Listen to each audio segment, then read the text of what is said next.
At dinner, my family said I should donate my apartment for my always favorite cyst. I said absolutely not. Dad flicked marinara at me as my sister went live, yelling drama, as usual. I sat in silence until Grandpa entered, opened his briefcase, and everything changed. I think it's only fair, my mother said, carefully slicing into her lasagna like she wasn't detonating a bomb at the dinner table. You have no kids, no responsibilities. You live alone. I paused mid-chew, my fork halfway to my mouth. What? I asked, even though I heard her loud and clear. My sister, Melanie, didn't even look up from her phone. She was scrolling Instagram, probably watching her own livestream numbers climb. Dad wiped his mouth and leaned back, his belly pressing against the edge of the table. What your mother's trying to say, he added in that faux reasonable tone I'd grown up fearing, is that your apartment would help Melanie get back on her feet. You mean, you want me to give her my home? Melanie looked up then, eyes sharp. Just until I get settled.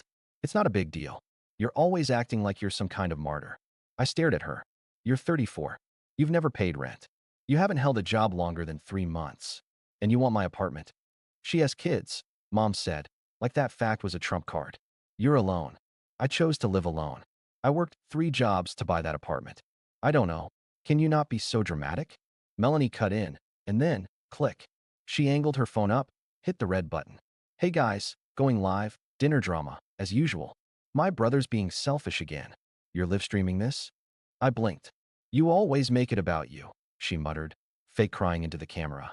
All I asked for was some support. A roof over my kids' heads, and he's acting like I asked for his kidney. Dad scoffed. Maybe we should have had this conversation before dinner. You always get defensive. Then it happened. He flicked a clump of marinara from his spoon at me. It landed on my shirt, hot, sticky, red. I'm not doing this, I muttered, grabbing a napkin. No, sit down. Mom snapped. We're not finished. You owe this family some gratitude. If it weren't for us. I tuned her out. My heart was pounding. Melanie was still live. I could hear the comments dinging in real time. OMG, her brother sounds like a totally unhinged, one read. Can't believe she has to beg for help. I wanted to scream. Instead, I sat. Then, right as I opened my mouth to respond, the front door creaked open. Heavy footsteps. Silence fell. Grandpa had arrived. Every head turned. He walked in with his usual slow, heavy steps. Same brown coat. Same cane. And then, with a grunt, he dropped an old briefcase onto the table between the lasagna and the garlic bread. Click. Snap. He opened it. And everything changed. The table was frozen. Even Melanie stopped live streaming. Grandpa never brought that briefcase anywhere. The last time I saw it was at Grandma's funeral, when he handed out notarized letters and quietly paid for everything without saying a word. It was old leather, scratched at the corners, brass latches slightly rusted. And now it was open on the dinner table, like a bomb had just been planted in the middle of our family chaos. What's this? Mom asked, trying to laugh. Dad, is this really necessary? Grandpa didn't answer. He pulled out a stack of papers, perfectly aligned, clipped, highlighted. I wasn't going to say anything, he began, his voice rough with age but sharp like a blade. But watching your father flick sauce at his own son, while Melanie humiliates him in front of strangers on the internet. I've had enough. Melanie rolled her eyes. Oh God. Here we go. Grandpa's gaze cut to her like a whip. You be quiet. You've done enough damage. She shrank slightly in her chair. He turned to me. You paid for that apartment yourself? I nodded, unsure where this was going. 3 jobs. No loans. I've been there 5 years now. Grandpa nodded slowly. And in all that time, has anyone in this room helped you with a single bill? Not once, I said. He pulled out a second folder and handed it to me. This is a copy of the trust fund I set up 10 years ago. It was meant to be split equally between you and Melanie when I passed. I figured, let life decide who deserves what. Dad snorted. We don't need to talk about inheritance during dinner. We do now, Grandpa snapped. Because I've changed it. Everyone went still. What is this? Melanie barked. I watched you for years, Grandpa said, ignoring her. You, leeching off everyone. You, quitting every job, blaming bosses, boyfriends, pregnancies. Your brother. He never asked for anything. Not once. Because he's your favorite, she yelled. No. Because he's a man. Grandpa paused. A man doesn't beg. A man works. A man endures. And you're a child in a woman's body, playing victim on the internet. Melanie looked like she might explode. Grandpa turned to my dad. And you? I remember when you were like your son. Proud. Honest. Now you let your daughter turn your house into a soap opera for followers. Dad, this is ridiculous, my father said. He's being dramatic. He's always been dramatic. No, Grandpa said firmly. You want dramatic? Let me give you dramatic. He reached into the briefcase one more time and pulled out a manila envelope. Tossed it on the table. That, he said, is a signed legal transfer. As of today, the house you live in, the one I bought for you in 1986, belongs to your son. Silence. You could hear the tick of the old kitchen clock above the fridge. What? My mom whispered. I gave you 30 years to grow up, Grandpa said, standing. You failed. You let your daughter mooch, your wife manipulate, and your son sit there being pelted with marinara like a clown. So I gave the house to the one person who deserves something.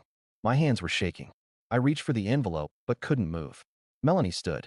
You're punishing me because I asked for help. No, Grandpa said coldly. I'm punishing you for assuming you were entitled to it. She glared at me.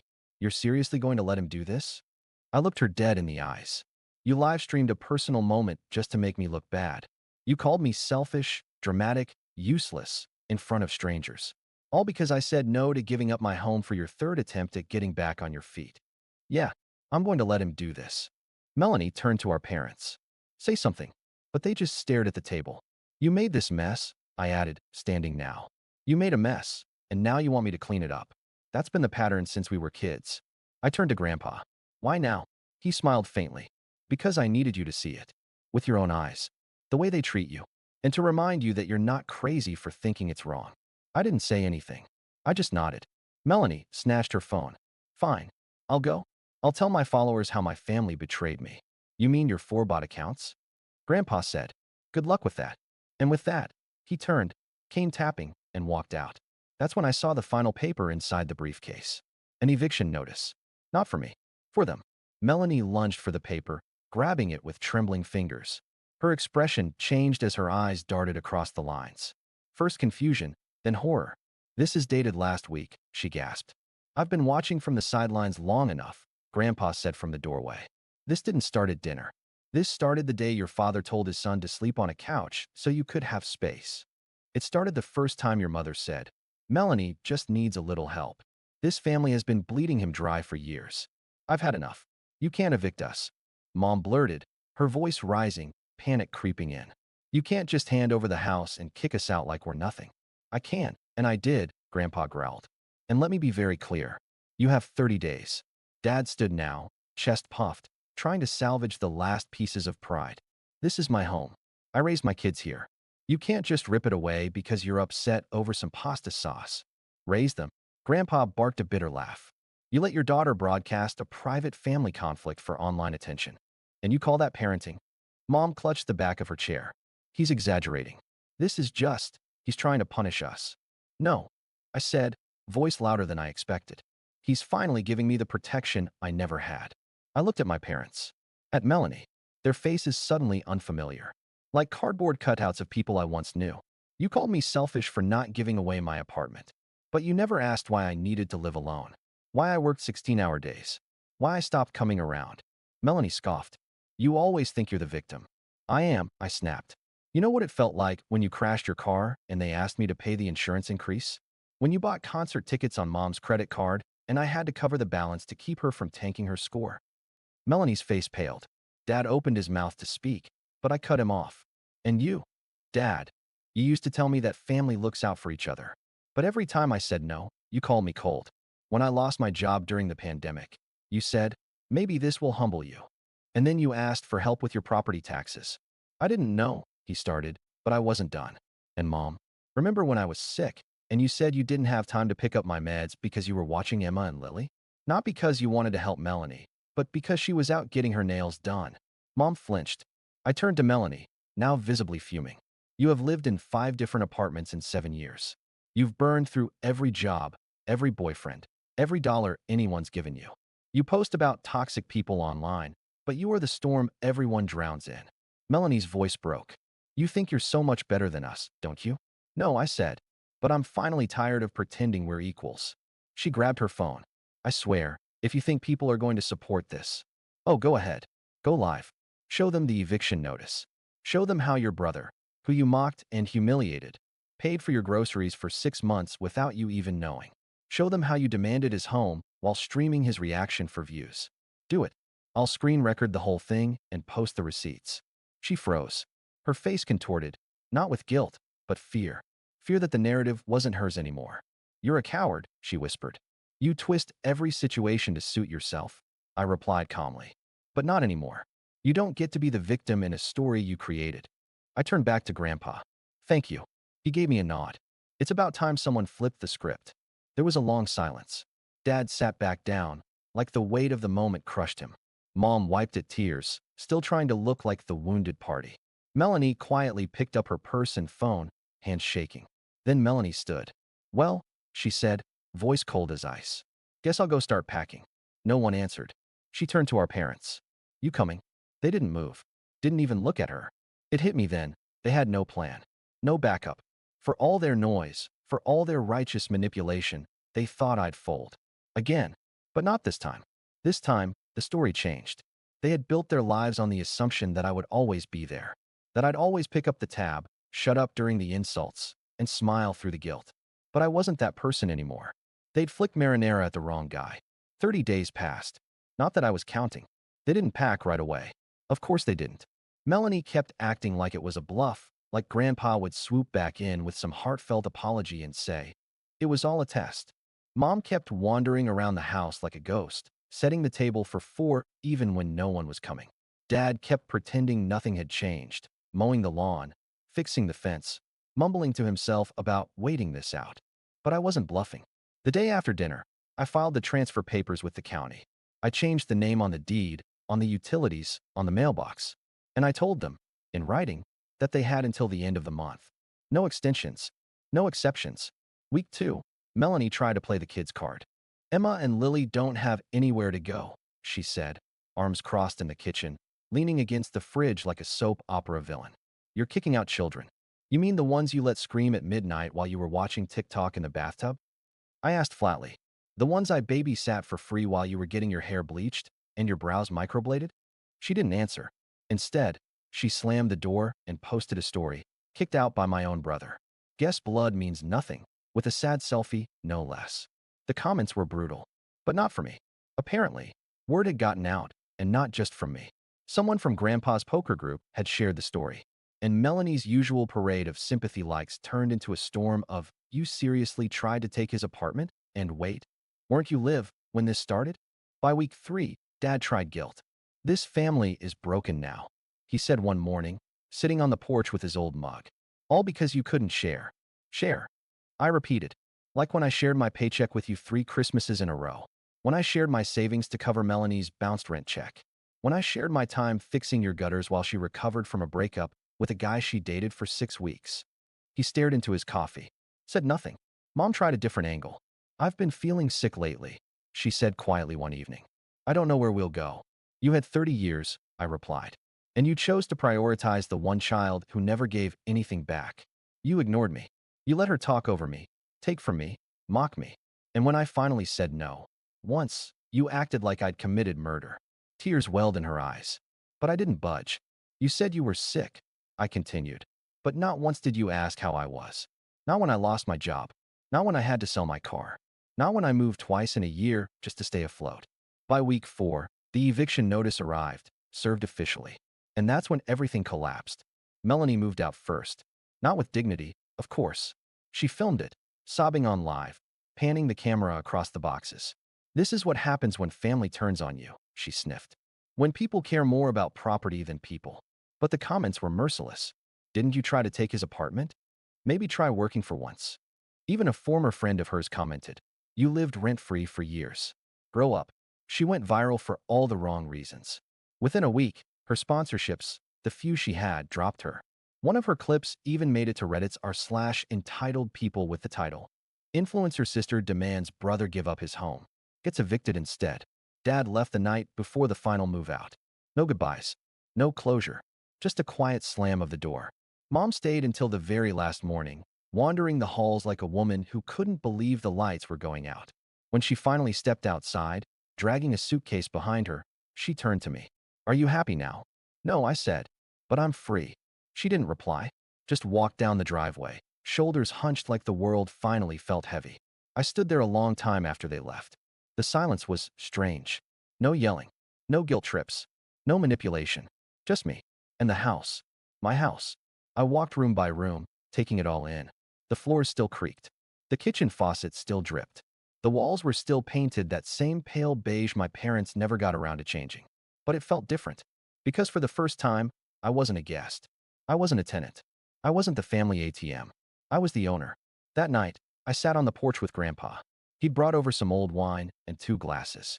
You did it, he said. Most people never do. Do what? Break the chain. I didn't answer. Just stared out at the quiet street. You know, your father was a good man once, he added. But he let comfort rot him. He chose easy lies over hard truths. You didn't. I sipped my wine. Do you think he'll ever come around? Grandpa shrugged. Maybe. Maybe not. That's not your responsibility anymore. We sat in silence a while. Then he reached into his coat and handed me something. A key. To the cabin, he said. In Vermont. It's yours now. I stared at it. I thought you were leaving it too. To your father? Grandpa snorted. Not anymore. I'm done rewarding the loudest mouths. You earned this. I swallowed hard. Thank you. He clinked his glass to mine. To clean slates, he said. To freedom, I replied.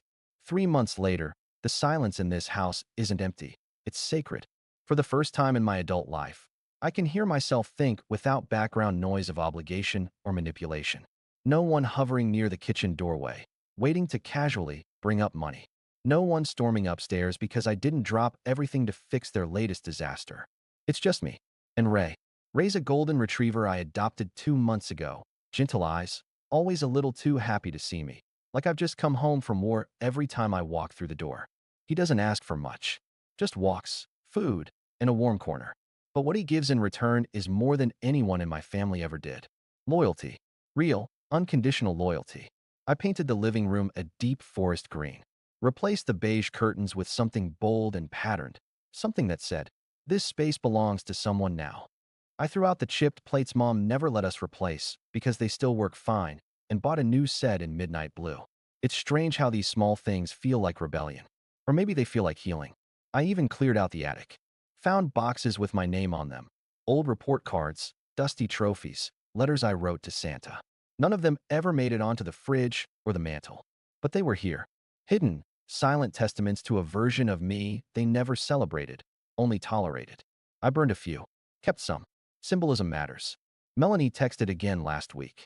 This time longer. More raw. I messed up. You were right. I thought if I made myself the victim, people would protect me. But they didn't. They saw through me. Everyone did. But I don't want to lose the only person who ever actually cared. Please, not for me. For Emma and Lily. I sat with that message for a full hour. I reread it, line by line. I imagined the version of myself from a year ago. The version who would have replied in 5 minutes, offering money, advice, or even a babysitting schedule. But that version of me had been buried the night Marinara hit my chest, and my sister went live for clout. So I responded differently this time. I hope you figure things out. But I won't let you use the girls to pull me back in. When you're ready to talk with accountability, not guilt. Maybe then. She left me on read. I haven't heard from her since. My parents? Still silent. Grandpa told me they rented a modest 2-bedroom apartment out near the old strip mall. No porch. No backyard. Dad's been working part-time maintenance, and Mom apparently started making candles to sell online. There's some poetic justice in it. Not because I want to see them struggle, but because maybe now they'll understand what I carried for years. Responsibility tastes different when you're the one swallowing it. Grandpa still visits every Friday evening. He brings pastries and strong opinions. We sit on the porch together, sipping coffee or cheap wine, watching the neighborhood change as the seasons do. You broke the chain, he said once, quietly. What chain? The one where the strongest person in the family gets treated like a resource instead of a human being. He's not wrong. And the strange thing is, I didn't feel strong in that moment back then. I felt tired, exhausted, like I was drowning in my own silence. But strength doesn't always roar. Sometimes it just whispers, no more. Now I live on my own terms.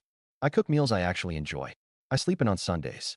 I started writing again, not for anyone else, just for me. Short stories, journal entries, scattered thoughts. I even signed up for a pottery class last week. The instructor smiled when I introduced myself and said, "Nice to meet you."